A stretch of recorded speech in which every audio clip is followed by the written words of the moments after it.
Selamat malam saudara, kita ketemu lagi di Business Talk bersama saya Mahasiswa Tarigan. Saudara siap-siap, kelas 1, 2, 3 BPJS Kesehatan akan dihapus dan diganti jadi kelas rawat inap standar KRIS yang katanya ditujukan untuk meningkatkan mutu layanan kesehatan.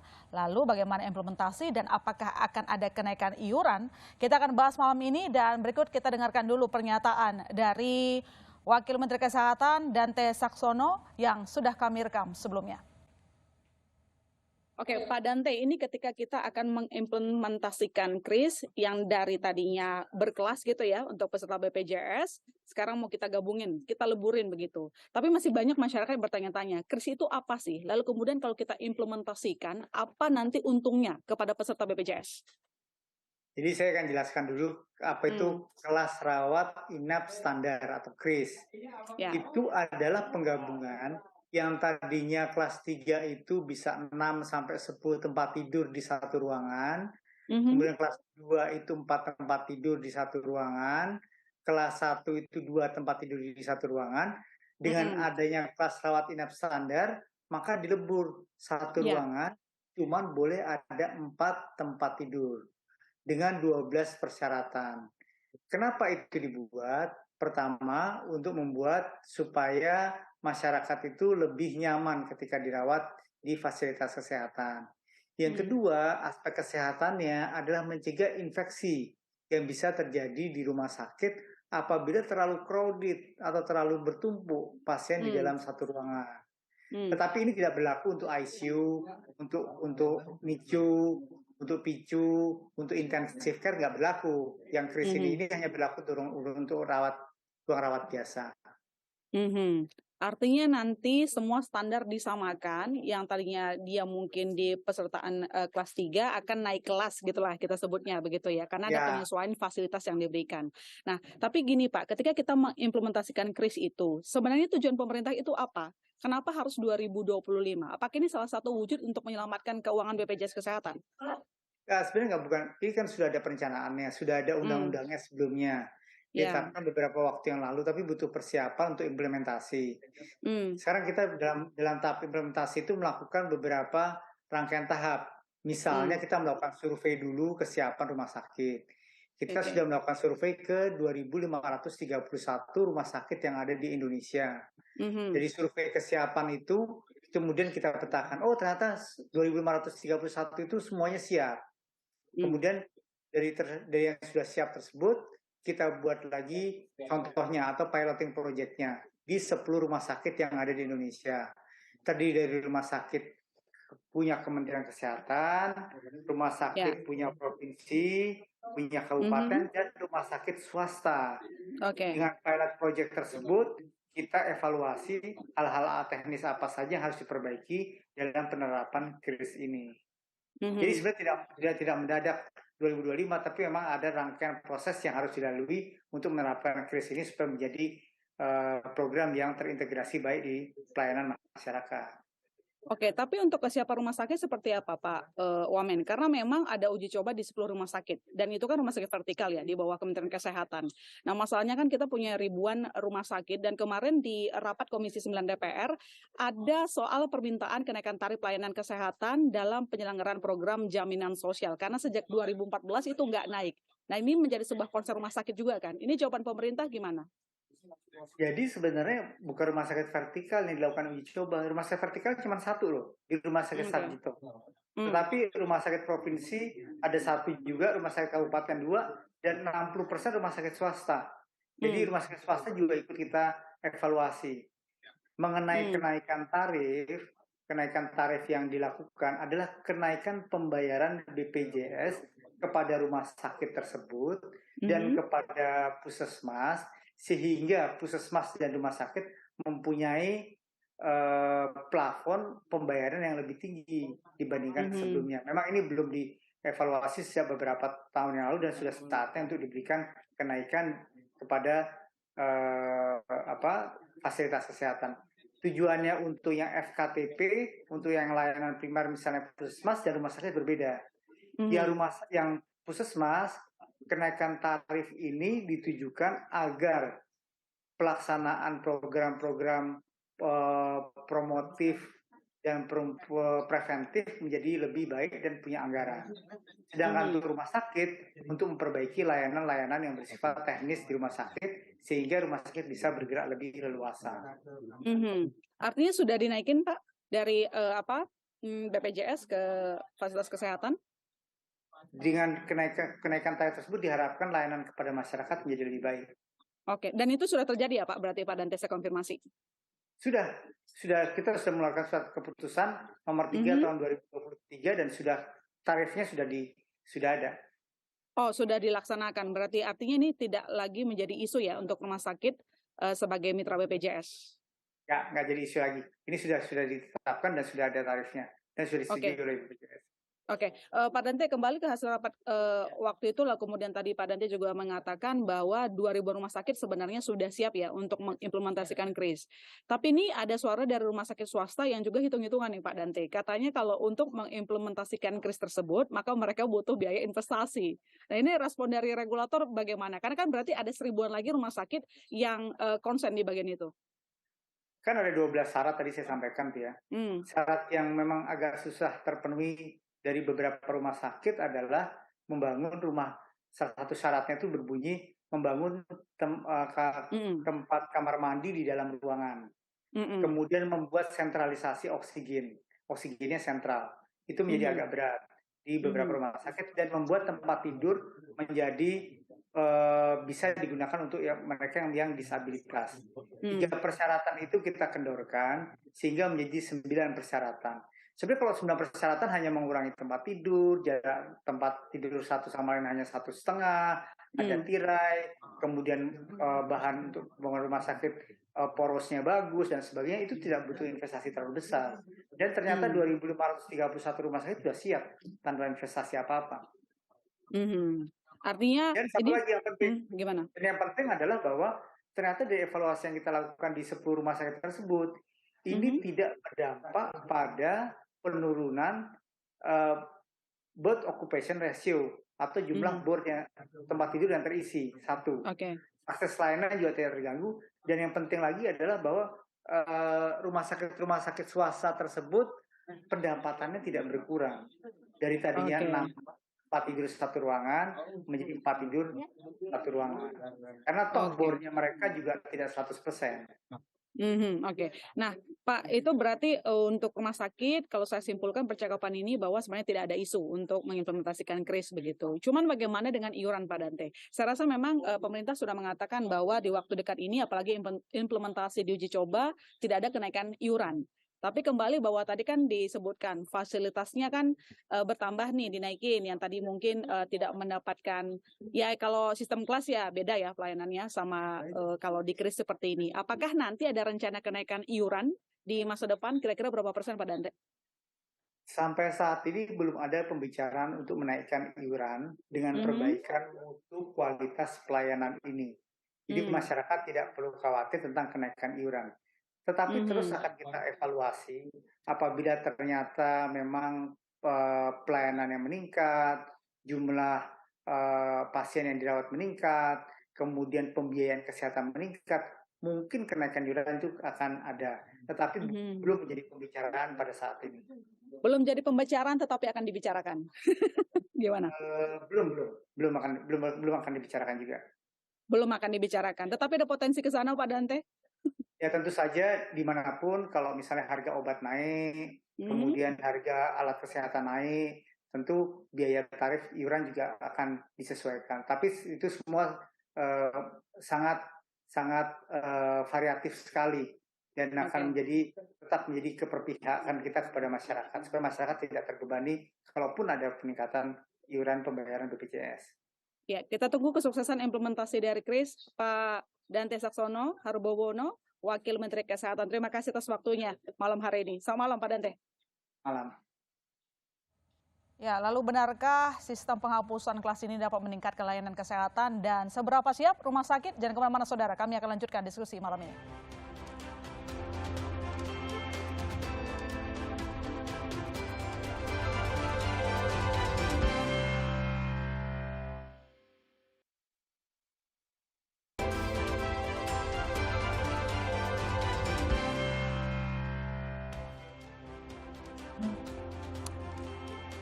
Kita lanjutkan dialog kita terkait dengan penghapusan kelas BPJS jadi KRIS, dan malam ini telah bergabung di studio ada Pak Ling Ihsan Hanafi, Ketua Umum Asosiasi Rumah Sakit Swasta Indonesia ARSSI. Selamat malam Pak Ihsan. Selamat malam Mbak. Terima kasih telah bergabung. Nanti kami ingin mendengarkan bagaimana pendapat dari rumah sakit ya soal implementasi dari KRIS.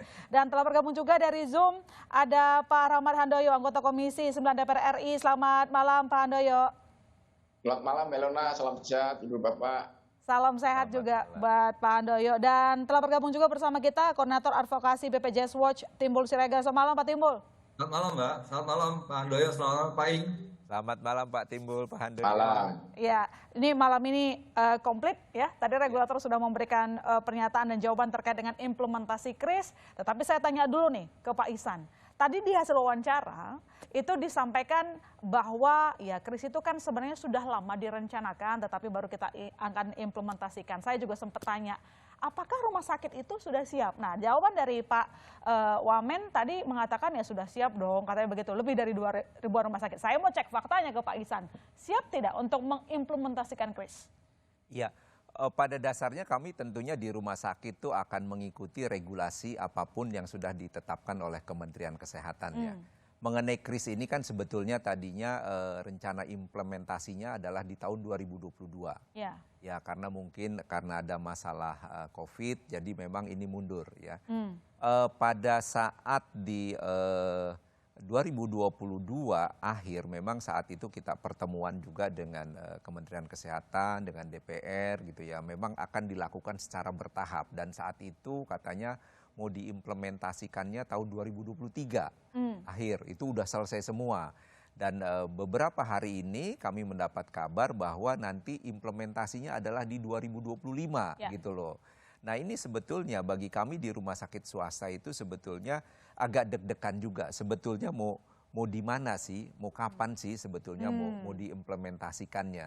Ya tapi di sisi lain ya kami bersyukur juga ini diundurnya cukup panjang ke 2025 karena memang kami juga menghadapi kendala-kendala lah ya untuk mempersiapkan tempat tidur menjadi 4 tempat tidur ini. Oke, dalam implementasi KRIS ini kan paling sederhananya untuk menjelaskan kepada Anda pemirsa bahwa nanti sistem kelas ini juga dibatasi ya untuk satu ruangan itu cuma 4 kamar tidur begitu. Nah, apakah ini menjadi salah satu concern rumah sakit dan apakah dalam implementasikan KRIS ini bahwa rumah sakit swasta juga harus punya investasi tambahan lah supaya income-nya tetap bertahan, Pak?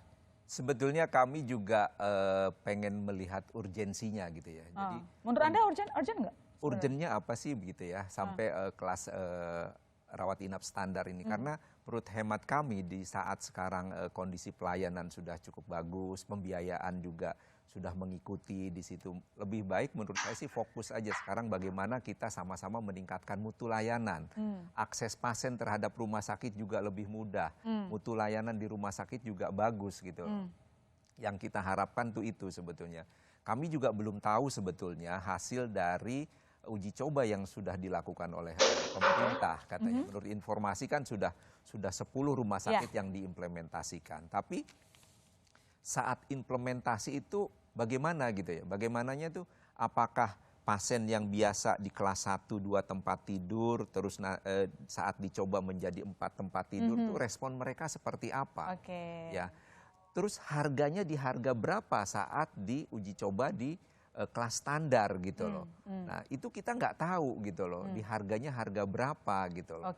Nah jadi kita juga belum tahu apakah nanti misalnya ke rumah sakitnya berdampaknya seperti apa tuh belum tahu. Jadi artinya masih nunggu detailnya gitu ya Pak? Ya, belum tahu hitung-hitungannya. Hitung-hitungannya seperti apa sih kita belum tahu. Tapi saya sempat baca pernyataan Anda bahwa ketika KRIS ini diimplementasikan bisa-bisa pendapatan rumah sakit berkurang. Mungkin bisa Anda terjemahkan maksudnya apa Pak Ihsan? Ya.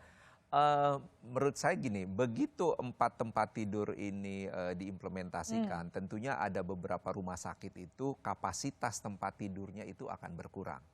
Jadi misalnya yang tadinya tipe C 100 tempat tidur, begitu diimplementasikan ini ada yang berkurang tempat tidurnya. Nah begitu berkurang tempat tidurnya tentunya ini kan ada investasi yang hilang lah, menyusut lah di situ ya. Yang biasa misalnya kapasitasnya bisa menampung bornya lebih dari 70%, ini kan jadi berkurang. Tentunya ini dampak ke rumah sakit, tentunya pasien yang dirawatnya juga akan berkurang. Oke, baik. Nanti saya lanjutkan ke Pak Ihsan, saya ke Pak Timbul dulu sebelum saya ke Pak Handoyo. Pak Timbul, kalau Anda melihat, kita di sini lihat dari segi ini juga ya, para pesertanya ya Pak Timbul. Ya. Mendesak nggak sih kris ini dilaksanakan? Ya, jadi yang pertama saya mau katakan kelas standar itu memang diatur di pasal 23 ayat 4 Undang-Undang 40 tahun 2004 tentang Sistem Jaminan Sosial Nasional. Jadi peserta JKN kalau dirawat inap itu di kelas standar ya. Nah, sejak 1 Januari 2014 sampai saat ini yang disebut kelas standar itu ya kelas 1, kelas 2, kelas 3. Nah, di Perpres 64 tahun 2020 pasal 54A, 54B disebutkan tentang kelas rawat inap standar KRIS. Jadi kata KRIS itu muncul di Perpres 64. Kalau di undang-undang itu kelas standar saja. Nah, ketika bicara soal rencana penerapan KRIS, kelas rawat inap standar, memang banyak hal yang harus diperhatikan seperti yang dikatakan Pak Ing tadi, bahwa sebenarnya urgensinya apa sih gitu. Kalau mau menurut saya lebih baik kelas 1, kelas 2, kelas 3 itu yang distandarkan, bukan distandarkan hanya satu ruang perawatan. Karena fakta sosiologisnya selama ini rumah sakit sudah memiliki kelas 1, kelas 2, kelas 3. Nah, misalnya distandarkan kelas 1, 2, kelas 3, kelas 2, 3 tempat tidur, kelas 3, 4 tempat tidur. Nah, kan artinya kita menstandarkan sesuatu yang sudah ada, bukan menstandarkan dengan mengurangi akses peserta kepada layanan rawat inap. Kalau seperti tadi disampaikan oleh Pak Ing juga, kemungkinan besar akan terjadi penurunan jumlah tempat tidur yang akan diakses oleh peserta JKN. Nah, saya membaca data yang disampaikan oleh Pak Menteri ketika hadir dalam raker dengan Komisi 9 DPR RI.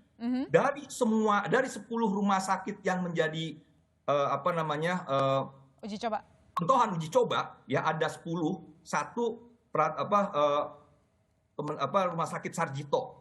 Sebelum itu 800, sesudah 787. Ya, rumah sakit provinsi yaitu rumah sakit RSUD Sudarso. Sebelum 329.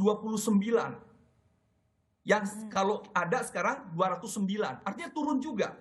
Ya. Pemerintah kabupaten, rumah sakit RSUD Sidoarjo 547.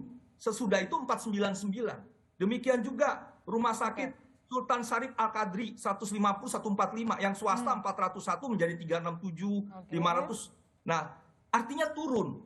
Akses peserta ketika tempat tidur itu menurun, itu akan mengalami kesulitan.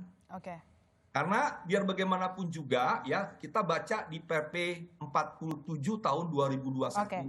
Itu kan disebutkan juga kelas rawat inap standar itu untuk melayani peserta JKN disebut rumah sakit pemerintah minimal 60% menyelenggarakan KRIS. Rumah sakit swasta 40%. Nah, misalnya rumah sakit pemerintah lah disebutkan 60%, disebut kami akan menerapkan 70%. Nggak salah menurut PP 47. Tapi ketika sudah membatasi 70% KRIS untuk peserta JKN, maka akan ada kesulitan untuk mengakses yang 30%. Demikian juga swasta. 40%. Kata Pak Ing bilang, ya udah saya kasih 60. Artinya 40% untuk umum. Nah, itu tidak bisa diakses oleh peserta JKN. Artinya justru KRIS ini akan menciptakan kontraproduktif buat aksesibilitas peserta akses tempat tidur. KRIS akan menciptakan masalah baru lah kalau dari perspektif Pak Timbul ya. Baik. Ini dari uji coba yang diselenggarakan di 10 rumah sakit, faktanya menurun. Untuk pendapatan rumah sakit turun begitu. Nanti saya gabung lagi ke Pak Timbul, saya ke Pak Handoyo. Pak Handoyo, kemarin kan sudah rapat lagi ya dengan Kementerian Kesehatan di mana dia menyampaikan soal hasil uji coba terhadap 10 rumah sakit nih. Nah, kalau dari legislatif sendiri memandangnya seperti apa? Apakah masih perlu dilakukan penundaan atau mungkin tetap jalan tetapi dengan berbagai catatan? Jawaban Anda? Ya, jadi begini Mbak Ilona, jadi saya perlu sampaikan bahwa sebenarnya kelas standar itu kan amanah rakyat. undang-undang seperti yang disampaikan oleh Pak Timbul, yang undang-undang tentang EJSN. Itu persoalannya kan memang di dalam undang-undang itu tidak ada definisi standarnya model seperti apa. Nah, kemudian ranah pemerintah lah yang memberikan definisi standar. Bisa jadi juga ada wacana bahwa kelas 1, 2, 3 bisa distandarisasi. Tapi apapun yang disampaikan konsep pemerintah itu sebenarnya mulia, baik sekali, karena dalam rangka untuk meningkatkan standarisasi kelas dalam hal obat-obatan yang standar, ruangan yang standar, itu dalam rangka untuk meningkatkan kualitas pelayanan kepada pasien atau kepada peserta yang selama ini menjadi keluhan. Saya hormat yang disampaikan oleh Pak Iing ya, bahwa memang yang selama ini konsepnya adalah bagaimana untuk meningkatkan pelayanan. Justru bahwa KRIS itu dalam rangka untuk meningkatkan pelayanan. Namun demikian, catatan yang diberikan kepada parlemen, kita harus tidak boleh keburu-buru ya. Harus penuh kehati-hatian, harus cermat. Kenapa? Ada implikasi. Implikasinya tentu adalah kepada pihak rumah sakit sebagai yang menjalankan pelaksanaan KRIS ini. Karena di situ tentu ada implikasi terhadap investasi yang kemarin disampaikan uji cobanya setiap rumah sakit antara 300 sampai 1,5 miliar, tergantung kelas rumah sakit. Nah, yang kedua yang paling mungkin menjadi isu yang saat ini belum, tetapi sudah menjadi satu dua omongan dari berbagai kalangan, yaitu implikasi terhadap pembiayaan. Ketika kelasnya nanti samanya semuanya sama, tidak ada kelas, tentu adalah pelayanannya pasti meningkat. Yang tadinya kelas 3 menjadi mendapat pelayanan kelas standar kan, implikasinya adalah apakah tidak terjadi implikasi terhadap pembiayaan dalam ini BPJS. Kalau ternyata terjadi pendarahan lagi BPJS, implikasi kan pada pelayanan gitu. Nah, untuk itu saya kira meskipun saat ini masih belum selesai kajiannya, bahkan terhadap soal uji cobanya yang kemarin juga masih kita belum bisa menilai, karena memang ketika disampaikan ini tugas tanggung jawabnya DJSN belum secara komprehensif, kami juga belum bisa menilai apakah itu ditunda ataukah kita siapkan, meskipun Pak Wamen tadi sampaikan secara gamblang tahun 2025 baru disiapkan. Tetapi lebih baik kita mempersiapkan dengan baik, toh kemudian ada wacana atau ada keberatan, ada pendapat yang lain, apakah kelas 1, 2, 3 itu distandarisasi, tapi paling tidak apapun tugas mulia dari undang-undang ini, dalam hal ini pemerintah meningkatkan pelayanan, itu harus kita hormati, ranah perintah dari rakyat gitu loh. Intinya bahwa kita harus cermat, harus hati-hati, jangan sampai ketika nanti meskipun Pak Jokowi menyampaikan sampai 2024 tidak ada kenaikan, tetapi jangan sampai ketika tidak ada kenaikan BPJS terjadi pendarahan. Dalam ini pembiayaan yang harus diberikan kepada pemerintah terjadi defisit. Ketika defisit, otomatis saya pastikan pelayanan juga amburadul. Seperti yang kita sampaikan. Nah, saya ini kita fokus bagaimana memberikan pelayanan begitu. Oke. Menarik yang disampaikan oleh Pak Handoyo, jangan-jangan nanti si KRIS ini bisa meningkatkan beban pendanaan BPJS. Kalau udah begitu, kita langsung ngomongin soal iuran dari peserta naik atau tidak. Kita akan lanjutkan diskusi kita malam ini. Saudara tetap di Business Talk.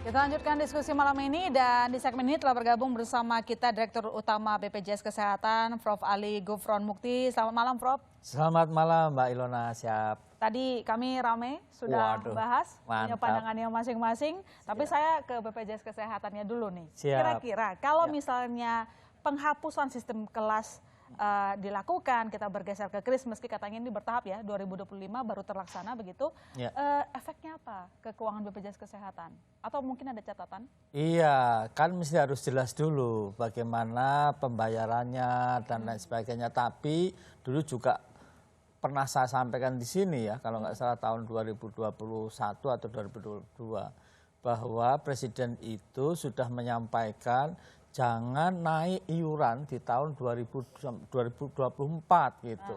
Nah, kemudian baru disampaikan belakangan-belakangan itu. Tapi sebetulnya awal sudah kami sampaikan bahwa apapun ya itu jangan sampai naik gitu.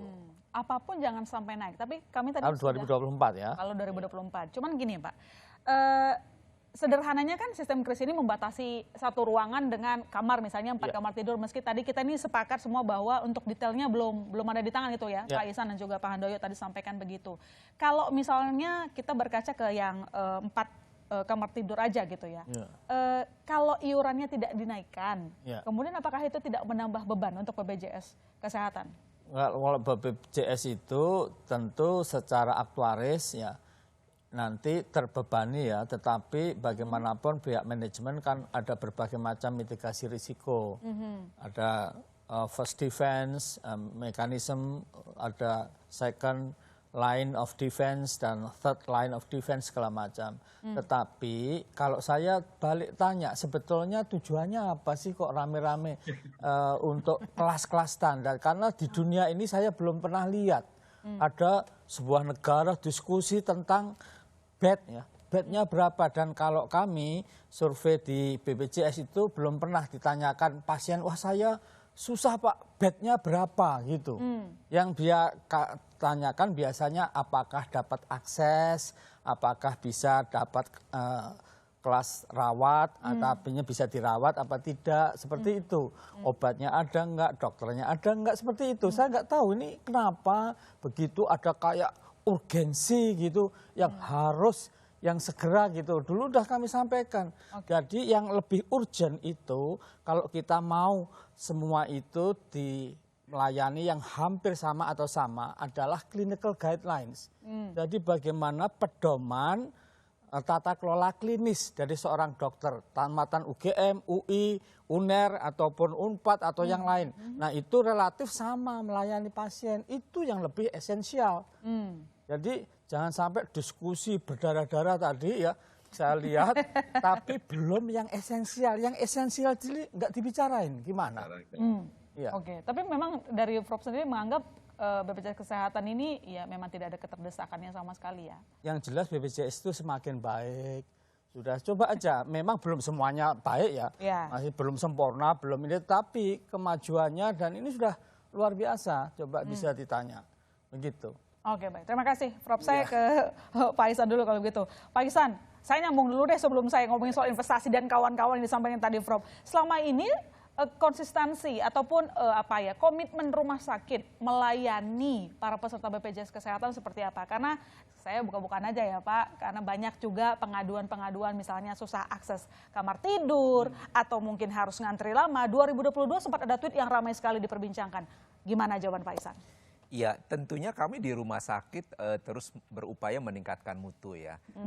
Kita sebelum PKS ada credentialing dengan BPJS. BPJS juga mengeluarkan mobile JKN. Ya. Kami juga jadi di rumah sakit dipaksa untuk memakai aplikasi itu. Artinya akses pasien untuk daftar ke rumah sakit itu bisa lebih mudah. Nah gitu ya, terus ada antrian online dan lain-lain. Itu upaya-upaya rumah sakit untuk meningkatkan akses pasien supaya lebih mudah berobat ke rumah sakit. Selama ini hubungan kami dengan IT BPJS bagus di situ gitu ya, bekerja sama dengan baik. Karena ini manfaatnya juga akan bagus, karena bagi kami juga kalau terlalu banyak pasien numpuk tentunya parkirnya akan numpuk di situ, penggunaan fasilitas juga akan numpuk di situ. Bagi kami juga kan nggak efisien, tapi mungkin kalau antriannya diatur bisa efisien, tentunya kami juga mengelolanya akan lebih bagus. Dan ini juga tentunya pasien juga akan lebih senang datang ke rumah. Perbaikan sistem berarti ya? Perbaikan sistem. Ya mungkin ya kita lebih fokusnya sekarang ke arah-arah situ tadi. Aksesnya lebih bagus, mutu layanannya bagus, dilayani dengan bagus gitu. Mungkin kelas standar belakangan aja. Oke, kelas standar belakangan aja. Baik, tapi karena kita ngomongin itu sekarang, saya nanya lagi satu lagi ke Pak Ihsan. Gini Pak, kalau misalnya kita harus implementasikan itu ya, si kris ini 2025, tadi menyambung segmen sebelumnya. Kira-kira jumlah investasi yang dibutuhkan rumah sakit swasta berapa sih untuk menjaga pendapatan rumah sakit tidak turun? Karena kan tadi juga disampaikan oleh Pak Timbul, hasil dari rapat kemarin dengan Komisi 9 ini menunjukkan ada tren penurunan pendapatan rumah sakit. Iya, tadi apa yang disampaikan Pak Timbul ya dari hasil Pak Menteri dari uji coba itu kan ada beberapa tempat tidur rumah sakit yang berkurang setelah ini ditetapkan. Nah bagi kami juga khawatir itu kan ada pengurangan seperti itu. Nah pengurangan tempat tidur tuh Mbak, kalau satu saja berkurang bagi kami itu kan akses pasien itu jadi terbatas juga gitu untuk mendapatkan pelayanan di rumah sakit. Artinya kalau bornya berkurang, pasiennya juga berkurang, tentunya pasien juga kesulitan aksesnya, rumah sakit juga tentunya pendapatannya juga akan berkurang. Oke, baik. Terima kasih Pak Ihsan. Saya ke Pak Timbul. Pak Timbul, sejauh ini sebelum kita ngomongin Kris, dari catatan Anda bagaimana tentang pelayanan rumah sakit yang ada? Apakah sudah layak kalau misalnya kita ya itu tadi penggabungan kelas dan kawan-kawannya? Ya, jadi dari 10 tahun ini tahun ke-10 ya, kami mengadvokasi pasien-pasien JKN itu bisa dibilang relatif sangat kecil atau keluhan peserta untuk mengatakan saya di kelas 3, saya di kelas 2, di kelas enggak, itu tidak pernah bukan itu yang jadi concern ya. Yang sering terdengar itu kan akses kepada ruang perawatan, waiting list ya, atau lagi misalnya untuk operasi juga daftar tunggunya kalau memang kelas 3 penuh ya paling dinaikkan kelas 2. Nah, jadi memang persoalan pelayanan, akses dan pelayanan. Ya, walaupun memang sudah ada peningkatan pelayanan yang diberikan oleh BPJS Kesehatan, tapi memang faktanya ada juga misalnya pasien disuruh beli obat sendiri. Pasien suruh pulang dalam kondisi belum layak pulang. Itu justru yang tadi dibilang Pak Iksan, semuanya mengatakan pelayanan aja yang kita tingkatkan gitu. Mengenai kelas rawat inap standar, menurut saya tuh sekarang jujur aja, urgensinya tuh apa sih gitu ya. Kalau kita bicara tentang iuran, dengan adanya kelas rawat inap standar yang satu kelas tadi, maka iuran kelas 1, kelas 2, kelas 3, mau nggak mau dijadiin satu. Nah, waktu itu DJSN pernah bilang 50-75%. Kalau 50-75%, anggaplah 60.000. Kelas 1 akan turun 150 ke 60. Kelas 2 akan turun dari 100 ke 60. Kelas 3 dari 35 ke 60. Pertanyaannya, persoalannya adalah pendapatan iuran yang tahun kemarin itu 144 triliun, saya yakin akan turun. Karena kelas 1, kelas 2 akan turun ke 60.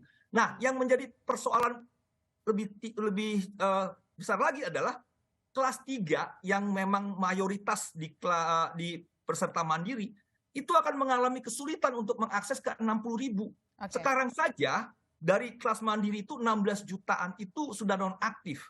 Kalau dia dinaikkan lagi iuran untuk kelas 3, akan terjadi peningkatan jumlah peserta kelas mandiri, kelas 3 khususnya, yang menunggak.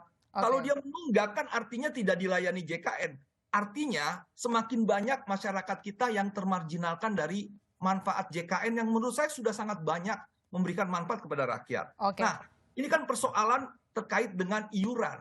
Demikian juga misalnya peserta penerima upah yang 4% dari pengusahanya atau dari pemerintah bagi PNS, TNI, Polri, 1% dari pekerja. Sekarang misalnya upah minimum di Jakarta 5 juta, 4% dari pengusaha 51%, 5%, 5 kali 5, 250. Baik. Ya, nah artinya kan ini juga dia mengatakan saya kan biasa kelas 1, sekarang kenapa jadi biasa kalau kelas 1 mungkin 2-3 tempat tidur, sekarang kelas 4 tempat tidur. Nah, ini kan persoalan juga kebiasaan yang akhirnya menjadi persoalan dalam aspek pelayanan. Nah, berikutnya terkait dengan inasi bijis dan inasi bijis lah khususnya. Kan di Permenkes 3 memang sudah dinaikkan ya, tapi masih mengadopsi kelas 1, kelas 2, kelas 3. Nah, kalau nanti Kris ada lagi, dia kan akan dilebur lagi, tidak ada lagi inasi bijis kelas 1, kelas 2, kelas 3, dia akan ada satu kelas. Nah, ini potensi nggak Pak Ing nanti ini akan merugikan rumah sakit atau tidak? Angkanya itu bisa lebih menerima bisa diterima oleh rumah sakit atau tidak gitu ya. Nah, ini kan persoalan. Nah, jadi ini menurut saya banyak persoalan ya. Apalagi tadi disebut katanya bor itu naik dari 10 sampel ya. Itu kan ada 2 yang turun. Rumah sakit tipe A-nya itu ada yang turun dan rumah sakit tipe B yang swasta turun. Itu baru 10 sampel. Belum kita bicara untuk yang lainnya. Nah, di penjelasannya Pak Menteri juga pada saat kemarin itu kriteria 1-9 memang diklaim dari 2.500 rumah sakit yang diminta untuk mengisi survei, itu kan 1-9 100%. Betul. 1-10 kriteria itu hanya 44% yang bisa. 1-12 hanya sekitar 13%. Jadi itu kan artinya masih banyak rumah sakit yang belum bisa juga untuk memenuhi. Baik, baik. Sampai 2025 juga menurut saya belum tentu bisa. Oke, Pak Timbul sangat mengkritisi terkait dengan implementasi KRIS ini. Pak Timbul, saya ke Pak Handoyo. Kalau begitu Pak Handoyo, mendengarkan diskusi kita malam hari ini, semua concernnya harusnya peningkatan layanan kesehatan yang ditingkatkan, bukan soal standarisasi dan segala macam. Apakah nanti legislatif akan ada rapat lagi dengan Kemenkes dan menyampaikan pesan ini, Pak Handoyo? Jadi perlu saya luruskan ya, bahwa ini bukan soal urgent tidak urgent, bukan. Tapi adalah amanah rakyat, bahwa kelas standar itu amanah rakyat, amanah undang-undang. Nah, dari semangat standar itulah bagaimana agar proses peningkatan standarisasi pelayanan itu justru yang paling penting. Yang disampaikan oleh Prof. Gufron tadi ya, bahwa bagaimana yang selama ini menjadi keluhan itu terus kita optimalkan. Dengan adanya kelas standar, nanti perawatannya juga standar, obatnya juga standar, mekanisme dokter juga standar. Memang tidak semudah membalikkan tangan, pasti berimplikasi.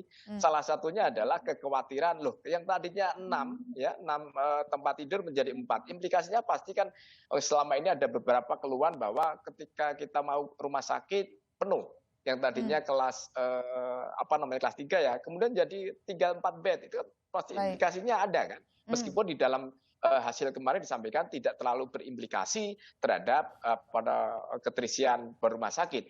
Namun yang kedua, faktor yang berikutnya adalah juga masalah jangka panjang. Kita jangan berpikir jangka pendek, dalam ini memang kita harus terima pada Presiden bahwa sampai 2024 tidak ada kenaikan iuran. Tetapi apapun, suka atau tidak, pasti ada implikasi terhadap BPJS sebagai operator di dalam SN ini gitu ya. Ketika nanti terjadi tidak ada kenaikan atau mekanismenya seperti apa, kalau terjadi kenaikan, terjadi adanya banyak mantan peserta BPJS kelas 3 yang tidak menjadi peserta BPJS kelas standar karena iuran naik. Nah, kita juga mendengar bahwa dalam rangka untuk mencari solusi pembiayaan, pemerintah juga akan menggandeng asuransi swasta. Tetapi kita kan belum mendengar secara utuh.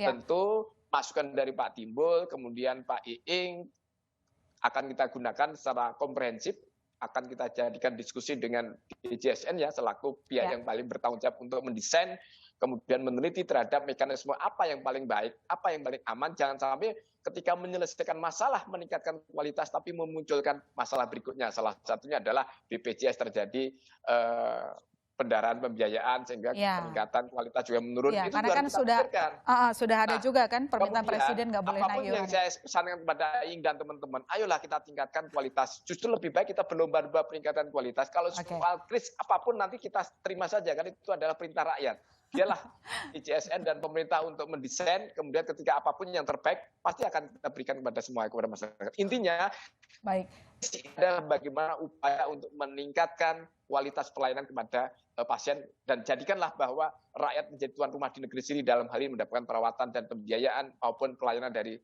rumah sakit dalam hal ini. Oke, baik. Terima kasih Pak Handoyo. Saya ke Prof. Ali kalau begitu. Prof. Ali, kalau didengarkan pernyataan dari Pak Handoyo kan ini sangat kalau saya lihat setujulah gitu dengan implementasi ke sini didukung sama legislatif. Tapi begini Pak, untuk keuangan BPJS Kesehatan kan sebenarnya menunjukkan performa baik ya. Yang unaudited di tahun 2022 itu 144 triliun untuk iuran JKN yang tercatat begitu. Tapi mengingat tidak boleh ada kenaikan iuran tadi satu. Kedua, kalau misalnya kita implementasikan KRIS tadi dengan sistem yang ada, artinya kan bisa jadi bahwa beban BPJS Kesehatan nanti juga akan bertambah. Nah, apakah Anda melihat bahwa ini sinyal yang kurang baik untuk keuangan BPJS Kesehatan? Iya, tentu sekali lagi tergantung kepada bagaimana pembayaran. Tadi belum jelas ya, pembayarannya itu bagaimana dan berapa. Ya, gitu. belum. Tetapi sekali lagi, kalau seperti sekarang ini, tentu ini ada kelas 3, ada kelas 2, ada kelas 1. Nah, standarisasi kelas 3 itu seperti apa sih? Kelas 2 seperti apa? Kelas 1 seperti apa? Itu juga belum ada. Ada yang kelas 3 kamarnya segini, ada kelas 2 berbeda dengan yang lain, ada kelas 3 AC tapi ada yang tidak AC segala macam. Tapi intinya saya sepakat sekali tadi Pak Rahmat Handoyo untuk termasuk Pak Iing tadi dan juga Pak Timbul semuanya kami setuju untuk peningkatan mutu intinya. Ya, harus. Nah, peningkatan akses. Tetapi kalau kenyataannya sekarang saja sudah penuh ya. Saya baru dari rumah sakit di kota Surabaya kemarin ya, namanya Rumah Sakit Suwandi. Itu saya sampaikan, Anda sudah siap belum KRIS itu? Loh, kami menyiapkan Pak. Nah, sekarang ini kan full itu, full tadi antri. Terus Nah, untuk siapkan kris gimana? Kami harus mengurangi bed 57. Terus saya tanya, lah nggak Anda kurangi saja sudah full kayak gini, kalau Anda kurangi gimana? Lah ya itu Pak, tapi karena nanti nggak dikontrak sama BPJS, katanya gitu kalau tidak implementasi tahun ini. Nah, Anda harus jujur, kalau belum siap, bilang belum siap. Ya. Tapi kalau sudah siap, nah nanti bertahap. Tapi intinya kalau aksesnya itu meningkat, kemudian mutunya bagus, itu jelas bagus ya. Nah, tetapi masalahnya dalam realitas tidak seperti itu. Nanti seperti yang sampaikan Pak Ing tadi, lah gimana yang sekarang bednya itu kemudian diperkecil ya, pasti tempatnya semakin sedikit, semakin antri gitu. Meskipun BPJS sendiri sudah antisipasi sekarang dari rumah saja bisa antri, tidak seperti dulu gitu. Oke, tapi menjelang sebelum kita implementasikan kris Pak, kalau dari BPJS Kesehatan sendiri ada catatan-catatan tertentu karena kan dulu itu di tahun sebelumnya itu ya keuangan BPJS baik karena waktu itu pandemi juga gitu kan. Nah sekarang ini artinya kan sudah ada tugas-tugas barulah katakan begitu. Banyak tugasnya. Itu. Nah apa solusi dari Anda? Lah sekali solusinya kalau saya boleh ini diselesaikan kris ini secara kesiapan yang matang setelah uji coba. Jadi diuji coba dulu dan sekarang kan uji coba. Dilihat dulu, jangan ribuan rumah sakit, uji coba cuma 4 rumah sakit. Gimana? Tidak mewakili gitu ya? Tidak mewakili. Ini lalu dari situ dilihat mana yang harus disempurnakan, mana yang kurang dan lain sebagainya. Tetapi mana yang lebih prioritas itu harus diutamakan ya, yaitu clinical guidelines-nya, standarisasinya, segala macam itu. Bukan tiba-tiba terus ngomong ini harus dikurangi, tetapi kita sepakat kalau kelasnya itu artinya kamarnya itu semakin baik ya semakin bagus. Cuman masalahnya ya rumah sakit siap apa enggak? Kan mesti harus invest ya. Banyak hal yang harus diperhatikan sebelum implementasikan kris ini ya. Kesiapan rumah sakit iya tentu saja, tetapi keuangan BPJS Kesehatan juga kami memberikan perhatian Pak. Karena ini ujung-ujungnya kalau misalnya BPJS terbebani, ya itu kan berkaitan langsung juga dengan iuran. Meski Presiden mengatakan jangan dinaikkan dulu 2024, tapi apa kabar dengan 2025? Begitu? Yang penting kita harus ini public private partnership itu kita bekerja bersama. Benar, untuk baik. mengatasi itu. Baik, terima kasih Prof. Ali Gufron Mukti, Direktur Utama BPJS Kesehatan telah bergabung di Business Talk pada malam hari ini. Dan saya juga ucapkan terima kasih ke Pak Iing Ihsan Hanafi, Ketua Umum Asosiasi Rumah Sakit Swasta Indonesia. Terima kasih Pak, dan tentu saja Pak Rahmat Handoyo, anggota Komisi 9 DPR RI. Terima kasih Pak Handoyo telah bergabung. Sama-sama. Ya, dan juga Pak Timbul Siregar, Koordinator Advokasi BPJS Watch. Terima kasih banyak telah bergabung pada malam hari ini. Kita masih akan kita akan tunggu nanti detail-detail dari implementasi kris, dan saudara jangan kemana-mana. Business Talk masih akan segera kembali.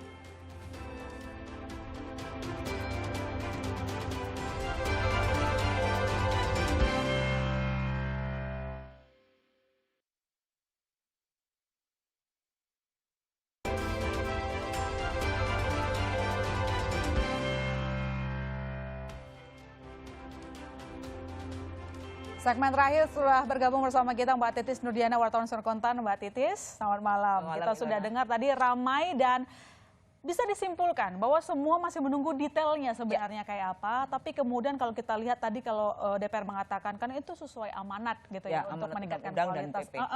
Tapi kemudian baik dari BPJS Kesehatan, BPJS Watch, lalu kemudian juga dari pihak rumah sakit swasta juga mengatakan bahwa ini kayaknya nggak ada urgensinya deh begitu. Kalau pandangannya kita, kesimpulan apa yang bisa kita berikan? Sebetulnya menarik dari sepanjang diskusi tadi diskusi bahwa sebetulnya tadi satu urgensinya bahwa standar yang dimasuk lewat PP maupun undang-undang kan sebenarnya tidak detail.